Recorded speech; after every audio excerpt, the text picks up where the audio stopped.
Bueno, te traigo un tema que puede ser interesante desde el punto de vista del análisis de cómo nos vemos los cordobeses, ¿no? Y también le puede servir a algunas empresas que a veces desarrollan algunas estrategias de comunicación y de comerciales, algunos gobiernos también. Sí. Porque vos sabés, Lagarto, que hay mecanismos, hay sistemas, hay métodos para conocer cuál es el nivel socioeconómico de los habitantes de un país, de una provincia, de una ciudad. Hay todo un sistema, ya lo hemos visto, acá lo hemos explicado. Está el clásico ABC1, C2, esa es la clase alta, C3, C4, la clase media alta, la clase media, la clase baja, los marginales. Hay toda una forma de medir para que uno sepa de qué clase social es cada uno, ¿sí? Pero lo importante, y más allá de lo que uno pueda hacer desde el punto de vista de la investigación y de definir, bueno, el lagarto pertenece a tal clase social, es saber a qué clase social te consideras vos. Claro, yo creo que pertenezco. Porque vos funcionas, en todo caso, sobre la base de esa pertenencia, de esa pertenencia de clase. Claro. Digamos, por usar un viejo, algún viejo rodeo de otras épocas cuando hablaba de pertenencia de clase. Entonces, lo que le hemos preguntado a los cordobeses, más allá de qué clase social, que es el dato que te vengo a traer, ¿de qué clase social se pertenecen? Se sienten. O sea, por la pulsión que tienen. Claro, ¿por qué? Porque vos podés desarrollar toda una estrategia de marketing o lo que sea para la clase alta, pero si la clase alta no se considera de clase alta, evidentemente esa comunicación va a tener una dificultad a la hora de la eficiencia, ¿no es cierto? Entonces, fíjate, mira, la primera placa, el dato que te muestra es de qué clase social son los cordobeses. La clase alta, que es ese clásico ABC1, el 3%. La clase media alta, que es el C2, ahí tenés un 11%. Eso, vos ahí tenés esa clase alta, que es la que se caracteriza, se toma como referencia. 14%. Es el 14%. Esto es un dato de toda la provincia de Córdoba, ¿sí? Mirá vos. La clase media típica, que es el C3, donde están los profesionales, aquellas personas que ya tienen algún tipo de desarrollo económico, tenés el 27%, ¿sí? La clase media baja, que es lo que se conoce en la nomenclatura de la Asociación Argentina de Marketing como el D1, el 39%. Acá están los operarios, en general son personas que están trabajando, por ejemplo, en grandes autopartistas y demás. Choferes de la UTA también. Claro, sí, exactamente. Es decir, acá no asigna valor quizás el nivel de instrucción, pero sí por ahí algún patrimonio que tiene que acompaña el nivel socioeconómico. La clase baja, que es el D2, que se le llama, el 17%, y el marginal, de emergencia y demás, el 3%.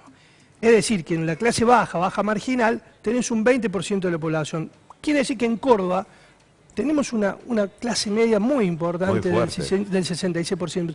Siempre decimos algo, Elagui, en la Argentina, a diferencia de muchos países latinoamericanos, el inconveniente que tiene es que tiene mucha clase media.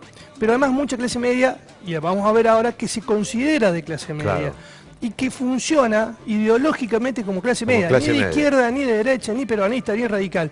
Funciona como clase media. Y entonces, cuando los gobiernos tienen algunas dificultades con las clases medias, empiezan a tener inconvenientes para sostenerse. ¿Y lo de Córdoba es igual en el resto del país? Santa Fe, Buenos Aires. Exactamente, es igual. Nosotros, el nivel de clase media, de los que se creen en clase media. Nosotros hacemos un estudio muy grande para Tarjeta Naranja, que lo hacemos todos los años en todo el país, son más de 25 ciudades, y nos permite medir esto en toda la Argentina, por regiones, y es un dato que se refleja. Argentina es un país básicamente de clase media, e ideológicamente de clase media. Funciona como tal. Y fíjate, mirá lo que pasa con los cordobeses.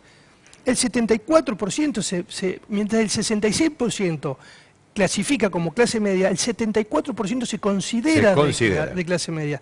Fíjate, no hay nadie que se considere de clase alta. 0%. Poquito, exactamente.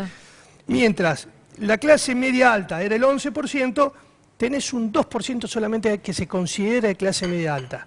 Tenés la clase media típica, el 42%, clase media baja, 32%, y clase baja y marginal, el 18% y el 1%, es decir, el 19%. Es decir, mientras hay un 66% de personas que son de clase media en función de la nomenclatura que define la Asociación Argentina de Marketing, hay un 74% de las personas que se consideran de clase media. Es decir, que acá hay una grieta, hay un movimiento, una brecha, es la palabra, que hay que tener en cuenta, hay que considerar para cualquier decisión que se vaya a tomar, ya sea desde políticas públicas como políticas comerciales. Es decir, le estamos hablando a gente que no necesariamente se considera de la clase social a la que pertenece. Y la última placa, ahí está la apertura, fíjate, clase alta. Solamente hay clase alta sumando, ¿no es cierto?, la BC1 y el C2, el 2%. Es decir, los de clase alta, solamente el 2% se consideran de clase alta. El 88% de la clase alta se considera de clase media. Y hay un 7% que dice que se considera de clase baja. Claro. Es decir, son aquellos que de alguna manera acomodan. Es una respuesta políticamente correcta.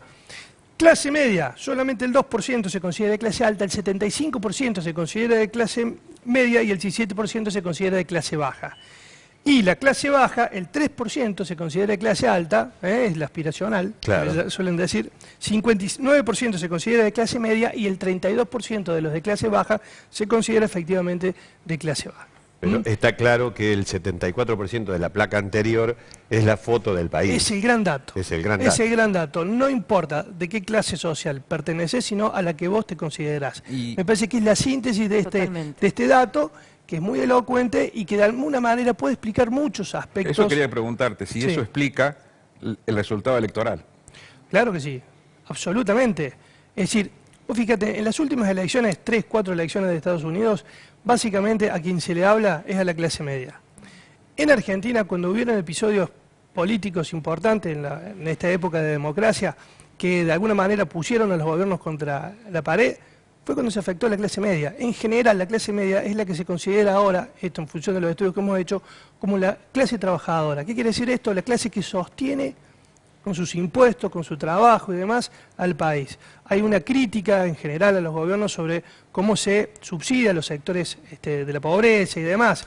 Y hay obviamente también una crítica a los sectores altos que habitualmente se los considera que son insensibles. La gran clase media es la que se considera la más presionada, la más exigida para poder funcionar en cualquier situación o momento político de la Argentina. Y fíjate que en general las medidas que se toman, los primeros afectados son los que pertenecen a la clase media. Por eso hay que tener mucho cuidado cuando se gobierna, por ejemplo, de pensar bien las decisiones que se toman, porque esta gran clase media es la que te pone en el poder y también la que te saca del poder. No solamente por cómo se considera y porque son muy racionales, es muy difícil que te entreguen el corazón. Van a medir todo desde la utilidad. ¿Sí? El bolsillo, el voto, desde el bolsillo, voto, es decir, el llamado voto cuota en algún momento. Voto cuota o la víscera más importante que decía Perón que tenían los... Entonces, me parece que este es un elemento que no hay que perder de vista.